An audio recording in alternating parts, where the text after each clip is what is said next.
Chapter 6, Section 6.1, the fundamental property of rational expressions. In this particular section, it's a bit of a long section, we're going to find numerical values of rational expressions. We're going to find the value of the variable for which the rational expression is undefined. We're also going to write rational expressions in lowest terms, and we're going to look at different forms of rational expressions, especially when they include a negative. Now, way back in the review chapter, in chapter 1, we talked about fractions. Fractions are called rational numbers. Rational numbers are any number that can be written in the form a over b, where a and b are integers. Right? Remember the integers. That's the whole numbers and their opposites. And b cannot be 0 because you cannot divide by 0. A fraction is just a fancy way to write a division. It's the numerator divided by the denominator, and you cannot divide by 0. So when we had the fractions back in chapter 1, we looked at and reviewed simplifying the fractions, canceling out common factors, top and bottom, adding, subtracting, multiplying, dividing fractions. We also solved some equations that had fractions in them. And this goes as far back as chapters 1 and 2. And now what we're going to do is we're going to use that, we're going to kind of update that. We're going to throw in the idea of what we call fractions that contain variables known as rational expressions. So instead of rational numbers, because of the variable, they're going to be called rational expressions. And a definition of a rational expression is an expression in the form p over q, where p and q are polynomials, and q cannot be equal to 0. It looks very similar to what I was just talking about with the rational numbers.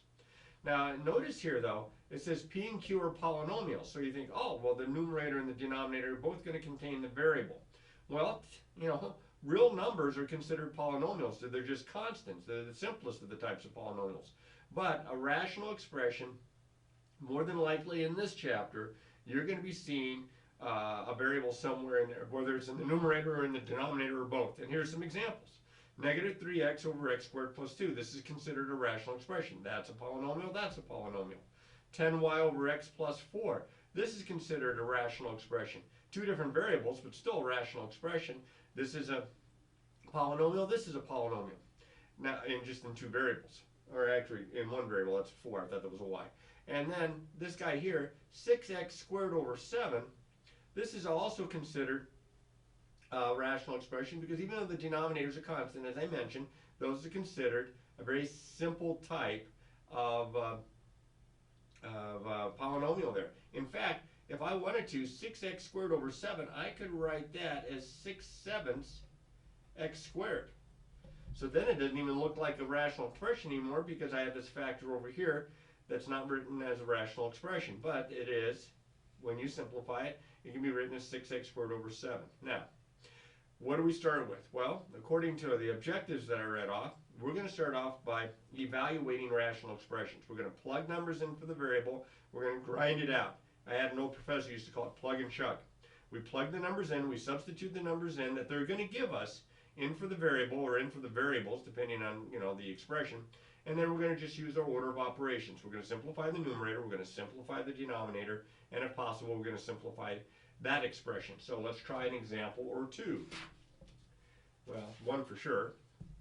Find the value of 2x minus 1 over x plus 4 for x equal to negative 3. Well, I just realized that I almost didn't check.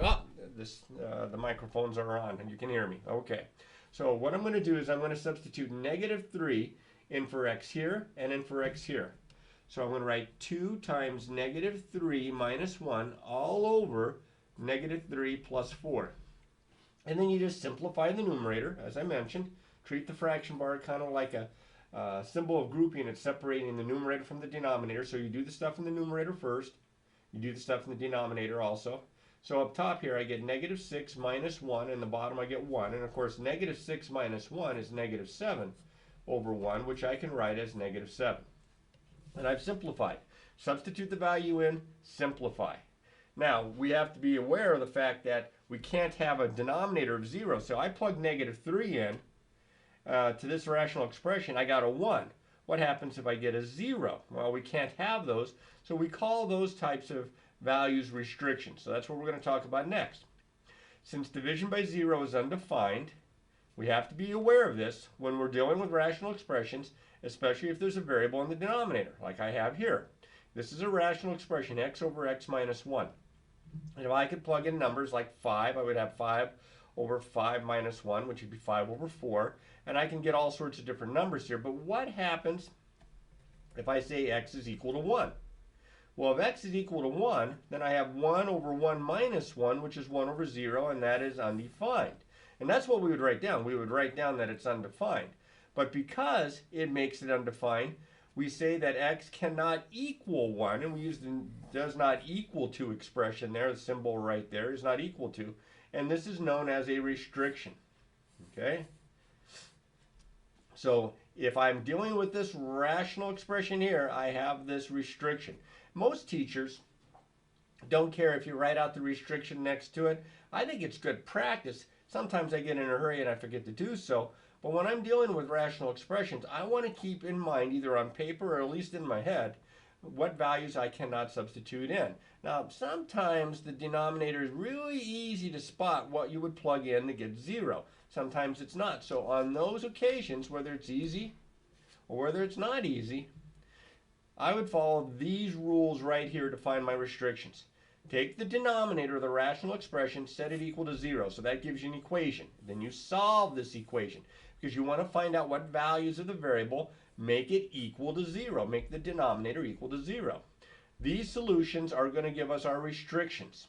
Okay? So whatever we get from step 2 here, those are the values that our variable cannot equal. Like right here I wrote with the not equal to symbol. So we'll try an example. This one's already worked out for us. We'll just go through the steps. Find any value or values of the variable for which the rational expression is undefined. So I take the denominator, which is 2k minus 1. I set it equal to 0. I don't care if the numerator is 0. I just don't want the denominator to be 0. You can divide into 0. You just can't divide by 0. So I set the denominator equal to 0. I solved. So I added 1. Then I divided by 2. And I get k is equal to 1/2. So in this case, if it says state the restrictions, this is what I would write down. This is the restriction. Sometimes they just want to know what the value is, especially with a multiple choice problem. Be sure to read the problem carefully because they may just want you to tell what value it is. But if they say state the restriction, then you use the not equal to symbol. We'll try a couple more. We might have to use a little bit of that factoring from the last chapter. Oh, here it comes. I have 2x over x squared plus 5x minus 14. Again, I don't care what the numerator is, if it equals 0 or not, but I'm worried about the denominator. So to find the restrictions, I'm going to set x squared plus 5x minus 14, the denominator, equal to 0. And this is a quadratic equation. And I'm going to solve it by factoring because this will factor, which is convenient. And it looks like a plus 7 and a minus 2. I set the x plus 7 equal to 0. I set the x minus 2 equal to 0. Do you remember the name of that property? When I multiply two things and I get 0, then one of the two things must be 0. That's the zero product property. Subtract 7 from both sides. Oops. And I get x is equal to negative 7. Add 2 to both sides. And I get x is equal to 2. So if I ask for the restrictions, my restrictions, x cannot equal negative 7 or 2. You can just put a comma like that. This next one's a little tricky. I'm going to set it up the same way. I take the denominator, y squared plus 10, set it equal to 0, and I attempt to solve this. Now, it's not a difference of squares, so I can't factor it that way. If I subtract 10 from both sides, it becomes a little bit more obvious here, at least I hope it becomes a little bit more obvious, that there are no values that I can plug in for y, no real numbers anyway, that make it make the denominator equal to 0, because y squared is always non-negative. It can't equal a negative number. When you square something, it's going to be positive or 0. I can't get a negative number, so no restrictions. Okay? It has to make the denominator 0, and in this example here, that's just not going to happen. Now, in the next part here, I'm going to introduce a very important property, and I'm going to talk about simplifying rational expressions into what we call lowest terms, or simplest form. The lowest terms, a rational expression p over q with q not equal to 0, is in lowest terms if the greatest common factor of the numerator and denominator, p and q, is 1. So if the biggest thing that divides top and bottom into this rational expression as 1, you know you have it in lowest terms. Now, if it's not equal to 1, then we use what we call the fundamental property of rational expressions, which I wrote out here as an abbreviation because it's a lot to write out each time. But the fundamental property of rational expression says if P over Q, Q not equal to 0, is a rational expression, and if K represents a polynomial not equal to 0, and we can write the numerator as P times K over Q times K, this is equal to P over Q. Now what it's actually saying is if you have a fraction, you can multiply top and bottom by that fraction. But what I'm trying to get you here to simplify is that you can cross out the common factor there as a factor of 1. K over K is equal to 1. So I'm going to use that to simplify rational expressions. We'll start with just a good old fraction. 60 over 72. Now you guys know how to do 60 over 72. You've been doing it since probably 5th grade. You look for the biggest number that divides top and bottom. And the biggest number that divides top and bottom would be 12. But I'm going to write it out kind of the old-fashioned way. And even though it's a lot more work, and you wouldn't have to do it this time, I'm just doing this to emphasize, if we can break this down into factors, the numerator and the denominator, and then we look for common factors. See how I canceled out the 2's? See how I cancel out the next pair of 2's? See how I cancel out the 3's? Then whatever's left, which would be in this case, this would be a factor of 1, a factor of 1, a factor of 1. I have 1 times 1 times 1 times 5, which is 5. I have 1 times 1 times 2 times 1 times 3, which is 2 times 3 or 6. I get 5, 6. Now, we would have gotten that by dividing top and bottom. 12 goes in 5 times. Oops, this was 72, excuse me. 12 goes in 6 times, and we would have gotten the answer right away because it's a constant. The numerator and denominator are both integers. It's a lot simpler to find values that way. When they're polynomials, it's a little tougher, but the key is we break it down into its factors and we cancel out common factors. And that's the fundamental property of rational expressions. That's how it's going to help us. So let's try some. By the way, this is what I mentioned here before. If I can find that the GCF is 12, I would just divide top and bottom by 12. In this problem, I have 21y to the 8th over 7y to the 2nd. Now, I'm going to do it the long way, and then I'm going to show you a little bit faster way. Notice that the numerator and the denominator are both monomials. And because they're both monomials, monomials don't factor into other polynomials and such.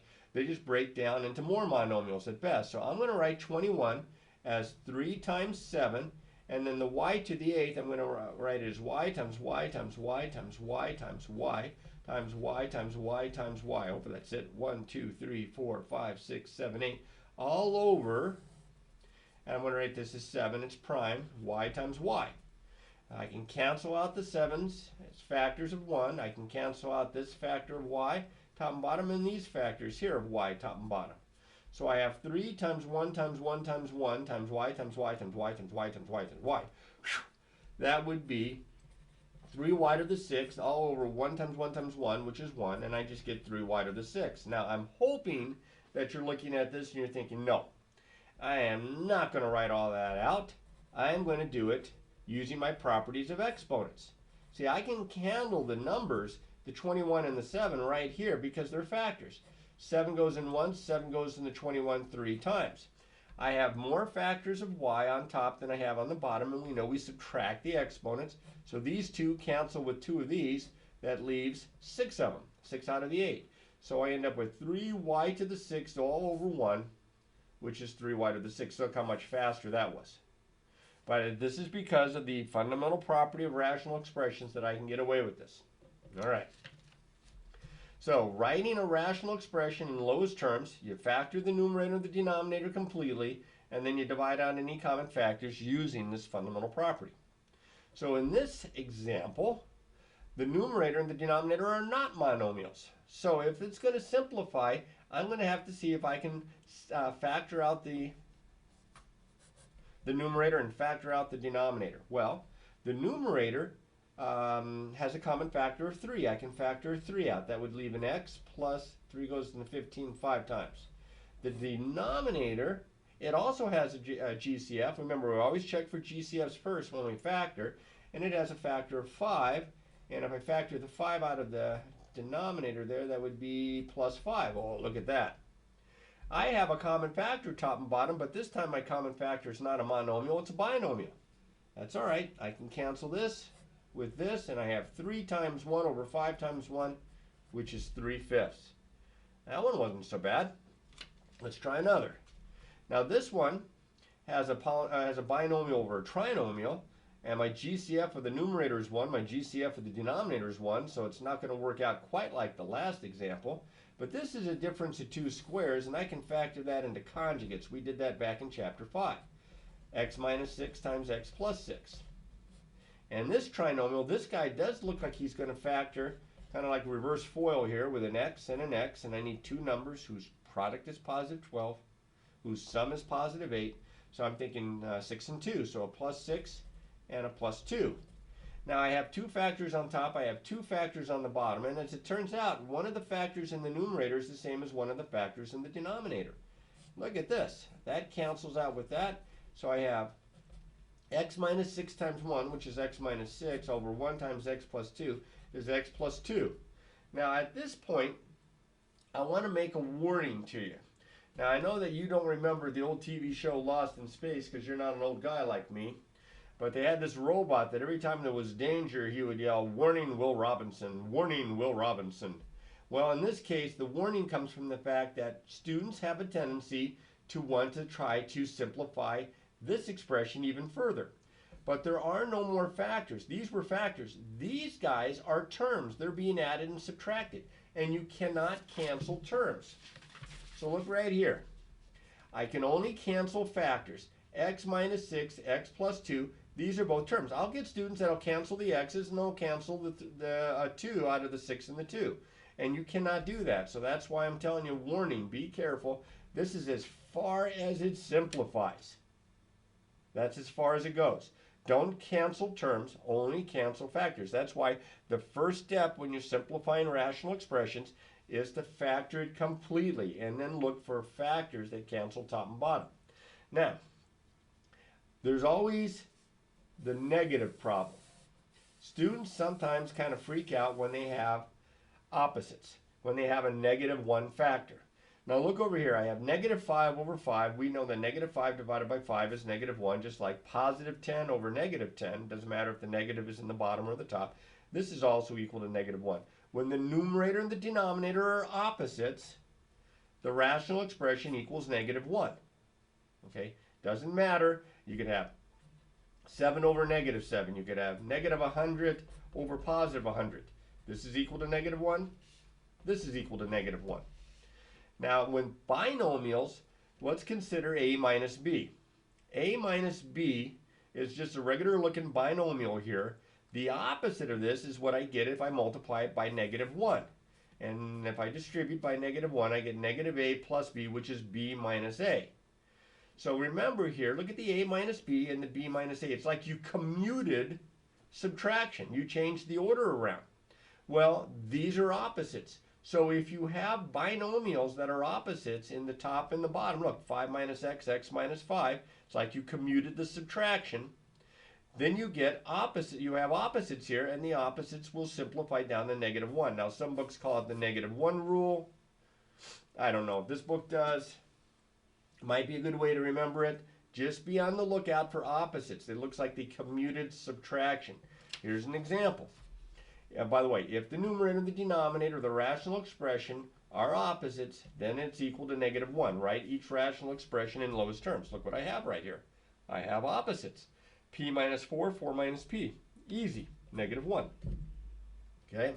Now this guy, it's not quite opposites. It looks like maybe I have to factor a little bit here first. If I factor, looks like a difference of 2 squares up top. GCF is 1. That would be, oh, well, I got to write it correctly first, though.